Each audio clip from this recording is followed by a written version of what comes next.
Hello and welcome. You're watching Political Bazaar on Moneycontrol. I'm Sakshi Batra and with me is Bhupendra Choubey, Executive Editor of CNN News 18, and we are here to discuss the Jharkhand election results 2019. Thanks a lot, Bhupendra, for joining in. Well, how do you interpret the trends which are indicating that the JMM plus or the alliance with Congress and RJD is leading right now? What do you interpret about this? I think the two conclusions which can be arrived at very clearly is that the BJP is not going to be in a position to form a government on its own in the state of Jharkhand. And the reason why I'm injecting this degree of circumspection is because it's a small state. Yeah. The victory and defeat margins can be very low. So sometimes picture can change. But what cannot change at this stage is that the BJP will not manage to form a government on its own. The opposition alliance consisting of Congress, JMM and RJD is best positioned to form a government on its own. It's just a matter of whether they cross the halfway mark on their own once the final picture comes in, or are they one short or two short of the halfway mark. But clearly the single largest pre-poll alliance will be ahead of the BJP in this election in Jharkhand, no doubt about that. But will this alliance be able to provide a stable government if at all it stakes claim? Well, that certainly is a question, and multiple BJP spokespersons that we have been speaking to in the course of the day in our broadcast on News 18 network have been pointing out that post-Maharashtra, where a pre-poll alliance gets ruptured post the results and ends up moving away to a different party, they say that the way to look at pre-poll alliances is not to look at them as an alliance, but a combination of individual political parties. So when you look at, say, JMM, RJD and Congress as three individual political parties, and when you stack them up against the BJP's argument is that we are the single largest party. So we are constitutionally and morally obligated to form a government on our own. But I think the way the story has developed is that if the opposition alliance, the UPA, if they cross the halfway mark on their own, I think there is no game for the BJP. Okay. The only game that can be played by the BJP, where they can think in terms of reaching out to Sudesh Mahato of the Ajsu, reaching out to the independents, which are 5 in number. By the way, 3 of those independents right now as they're leading are CPM candidates. The possibility of CPM doing business with the BJP limited.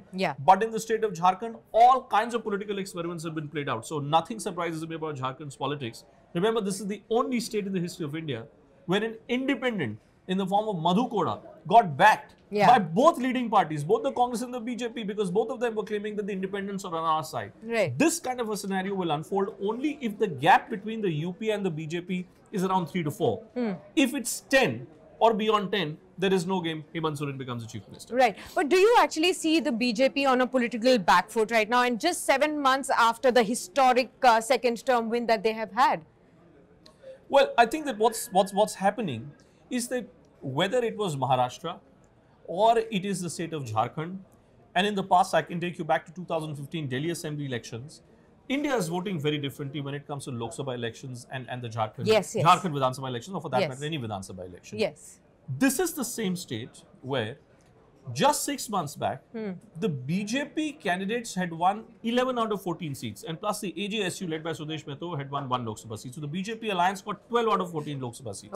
Okay. Now, if you extrapolate them in the context of the assembly segments, you will see that the industrial belt of Ranchi, Jamshedpur, Bokaro, Dhanbad, all areas where the BJP candidates had won by margins of over a lakh, 1,20,000, 1,40,000. In these areas today, either the BJP is losing by a few thousand votes or the BJP has been simply swept away. What it tells me is that in urban parts, where people are dependent on plants like Hindalco, or bauxite mines, when there is economic depression, people get impacted at a state level. I think that the message which is being sent very clearly by the people of Jharkhand is they have faith in Prime Minister Modi to conceive, execute economic policies nationally, which they believe will help them. But when it comes to state level administrations, they're not too happy with what they're seeing from the BJP. But do you also see, say, the national talk that the Modi government or Prime Minister Modi or Amit Shah have been having? We've already seen just 2 months back the Ram Mandir decision. We've already seen the CA and the NRC and the protest that is like these are the backdrops that are forming to the Jharkhand elections. Do you think this is not going well with the population of Jharkhand? I certainly think that the CAA NRC issue, which has been raked up by the BJP, and there have been violent protests across the country, I think if anything, it may have helped the opposition mobilize its cadres a little more aggressively in a state like Jharkhand. Okay. Sometimes we make a mistake of looking at the minorities question only through the prism of Muslims. Bear in mind, in a state like Jharkhand, there are Christian minorities, there are missionary minorities, there are tribal minorities. Yes. In a state where the issue has always been Jal, Jungle and Zameen. Yes. This Jal, Jungle and Zameen business is being replaced by CAA, NRC debate. It's never going to reap rich dividends for you. Which is why I'm saying there's something to be stated where the industrial corridor of Jharkhand, moving away from the BJP, going to this JMM Congress combined, it should cause some concern to the BJP. Jharkhand is also a state where traditionally tribal politics is dominated. 27 out of these 81 seats in Jharkhand are dominated by tribes, by tribals. What did the BJP do in 2014? It propped up a non-tribal chief minister like Raghubar Das. Now, if I look at it nationally, in Gujarat Assembly elections, which is a community which did not vote for the BJP, the tribal community. In Chhattisgarh, which community went completely away from the BJP when Raman Singh was the chief minister, the tribal community. And now you're seeing that unfold here as well. It tells you the poorest of the poor communities or the lowest end of the middle classes in urban pockets are not happy with the economic situation, which is why they're looking for options. They're looking for alternatives at a state level, while still believing that Narendra Modi will give them the best possible alternative at national level. Absolutely. And isn't it also interesting because Raghubar Das-led BJP government at Jharkhand was the only one to have given a full term or a stability, and still people have not voted for him. Well, stability need not necessarily be equal to development. Okay. You may end up giving a stable government, as certainly Raghubar Das did. He had 37 MLAs in the last election, last assembly election. The BJP had 31% vote share in the assembly election. Mind you, in the 2019 Lok Sabha election, the BJP's vote share in Jharkhand was over 50%. So now if the BJP is down to 30 seats, it means the BJP's vote share would have slipped by anywhere between 15 to 20%. 15 to 20% slippage in comparison to a Lok Sabha election is not average, is not a normal phenomenon. We can keep arguing it's an apples to oranges comparison between Lok Sabha elections and Vidhan Sabha elections. Typically, you can go back to the first election since India's independence. The slippage between a Lok Sabha election and the immediate assembly election is in the region of 5 to 7%. This kind of a slippage in the overall vote share is not possible unless there is a strong message which is coming. And I think that strong message is just this: we need jobs. We need to accept that economy is a problem.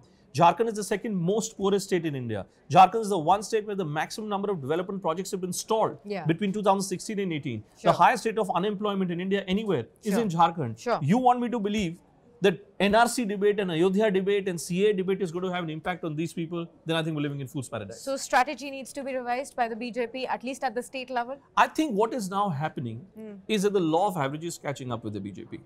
In 2014, Narendra Modi was a new phenomenon. So state after state, there was a certain ripple effect till it came to 2018 end, where the BJP ended up losing those three states in the form of Rajasthan, Madhya Pradesh and Chhattisgarh. Post 2019, more so with this kind of a mandate, I think people are expecting something different from the BJP.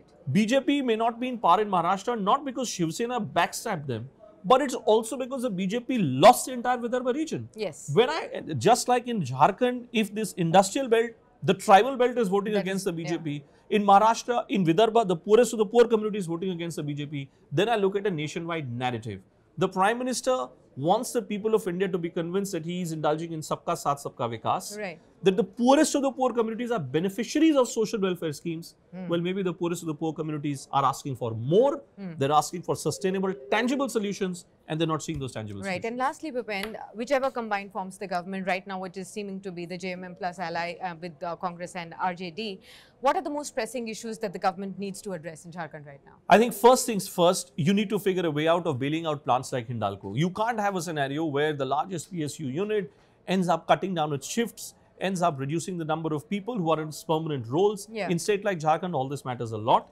You need to increase your private investment in a state like this. There has been no private investment in the state of Jharkhand for the last 24 months. It cannot augur well, not just for Jharkhand, but for the entire country. And there needs to be a dialing down, I think, of politics which is based on rhetoric. Too much time is being spent in India on rhetoric. We can't be aiming to be a $5 trillion economy or a 9% growing economy if people in UP and in Delhi are going to indulge in the kind of arson that we've seen. I think there needs to be a dialing down of rhetoric. If that does not happen, you will see this messaging repeating itself in state after state. maybe even consolidating Narendra Modi's position even more when it comes to a national picture. Yeah. But Narendra Modi in 2014 to 18 was the captain of a ship where all the players were the BJP. Yeah. But Narendra Modi between 2019 and 24 is running the risk of being the captain of the ship where all the players are not from his camp, but from the opposition camp. Absolutely. Thanks a lot, Bhupen, for joining us and sharing all these insights on the Jharkhand elections. Looks like the JMM-led ally and the alliance with Congress and the RJD will be forming the government, but we'll have to wait for the final results for that as well. Thanks a lot for joining us in this edition of Political Bazaar, and do stay logged on to moneycontrol.com for more news and updates. Thanks for watching. Thank you.